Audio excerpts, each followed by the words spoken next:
Chapter 35. Kundalini Rising. Right when I thought it was all over, I found myself plummeting back into the depths of despair until I landed on the very bottom, where the energy was dense and pitch black. Hopeless and crushed, the journey seemed all for nothing. As I lay in the fetal position, I could not help but imagine the mother, the goddess of all, and the panther, my beloved father, looking down at me. Why had they given up? What had I done that she allowed me to slip away? Only a moment ago I was in heaven beside them, and now I lay among a pile of bones and ashes yet again. Taking in my surroundings, I realized I'd fallen into a graveyard, the essence of all hopelessness. "We have to go," said a woman's voice. My head jumped up right when I heard the sounds of bones being kicked aside. A woman was running, trekking through the same graveyard, and she was getting closer. Rising to my feet, I was able to peer over the hills of ashes to see a bright white light coming closer. "Run!" she screamed. There was nothing here but her, and now the essence of divinity came towards me while a bright white hue emerged on the top of her head like a royal crown. Extending my arms wide to hug her, I was certain this was the Divine Mother. That high priestess had taken another form to come and rescue me. But as she came, rather than embrace me, she grabbed my hand and pulled me with her as we scampered over the bones. "I don't understand." "Trust me, my child. We must hide," she said. From what? Somewhere behind us, I heard giant wings flapping.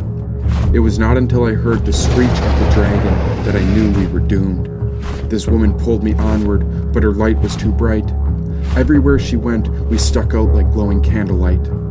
Soon the dragon chased after us as it circled from above, while those giant wings propelled high winds against the ground, where bones were swept away like dust. The woman and I had no choice but to crawl and seek cover among the remains of this graveyard. Digging through the ashes, we pulled the debris of the deceased creatures over us. The mother lay on top of me while I looked into her eyes. There I saw my reflection, for in that moment it was all perfect. I was home with her, in all her glory and light, illuminated to my brightest potential. Just as she opened her mouth to speak a word, to tell me what I needed to hear most, the dragon's claws landed on her and ripped her body away. Gasping in horror, I could not utter another word. Her light was taken from me, and now I lay in the pit of death alone.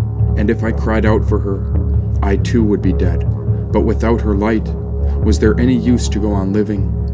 Trembling in this body, my tender heart longed for a solution, and within seconds, it became clear what must be done, and so I would risk it all trying to honor her truth.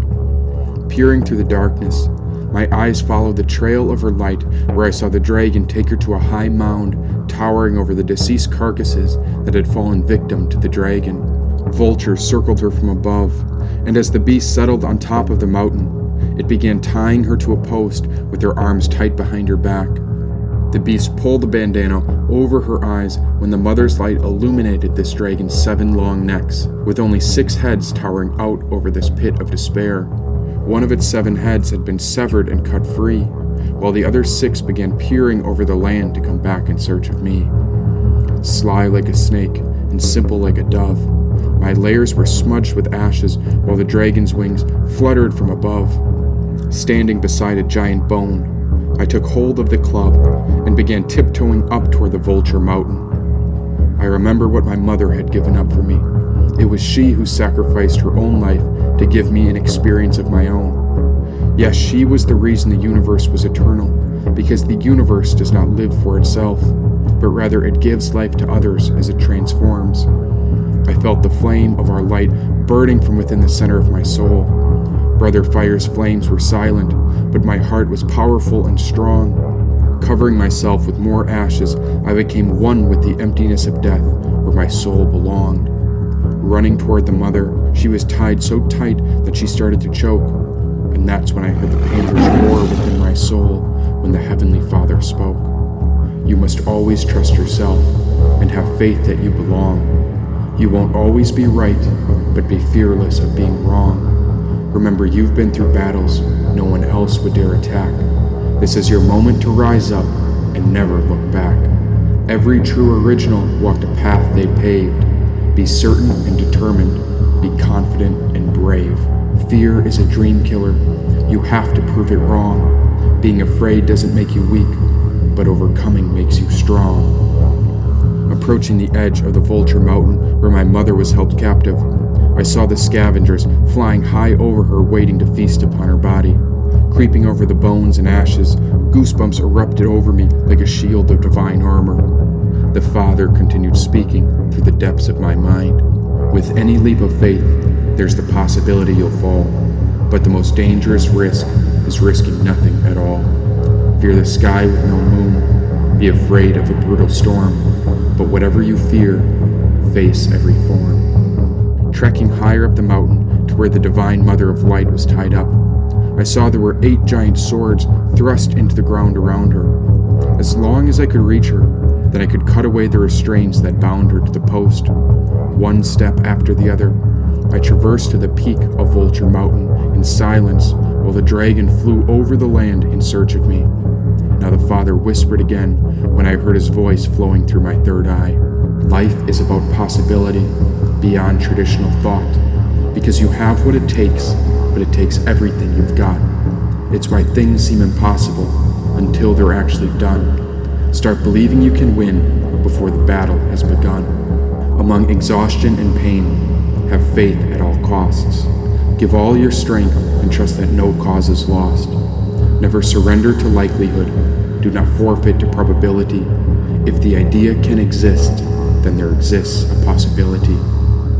At the edge of the mountain's peak, tiptoeing to the goddess, her eyes were blindfolded when I came beside her and placed my hand in hers. Mother, your son has come to save you. I am here to set you free, I whispered in her ear. Run. My light is a curse, and so the darkness will be a blessing to you. Go hide in the emptiness, and the dragon will never find you. She was pure love, and that is why she was the Divine Mother, because she would do anything to protect her children, even if it meant giving up her own life. Please, my son. You will make your mother proud if you survive, she whispered, but I cannot abandon you. I made a vow to protect your holy light, and I would rather die fighting for your honor than to ever lose sight.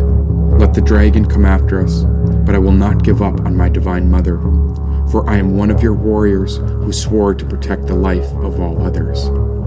Taking hold of one of the 8 swords, I pulled it from the mountaintop and began cutting the ropes, releasing the Divine Mother. One by one, her restraints fell free, and just as I pulled the blindfold off from her eyes, she peered into my soul when we began to glow brighter than ever before.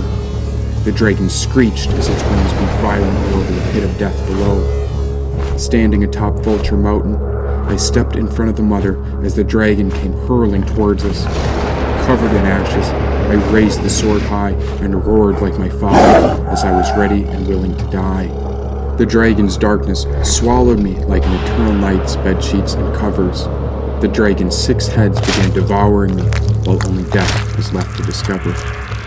And so this is my apology for all life's terrible things. We are haunted by unspeakable memories, living with the pain that it brings. How bad is your suffering?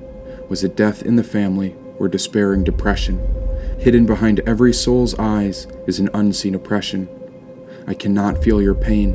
It may never be understood. For the things you've endured are things no person should.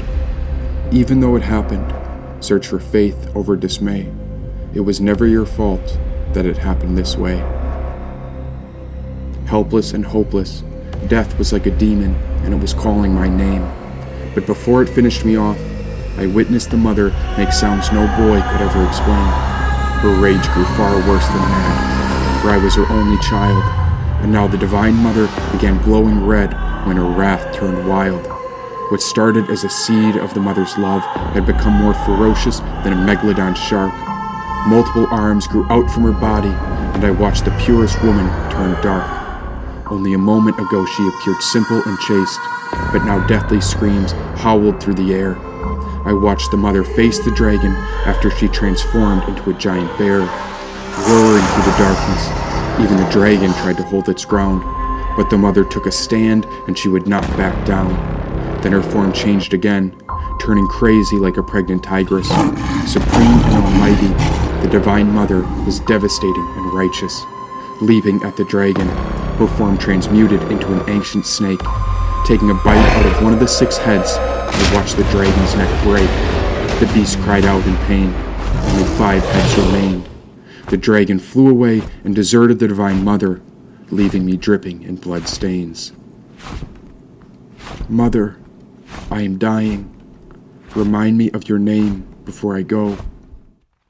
And so the goddess spoke. I am the emptiness. I am impossible to know.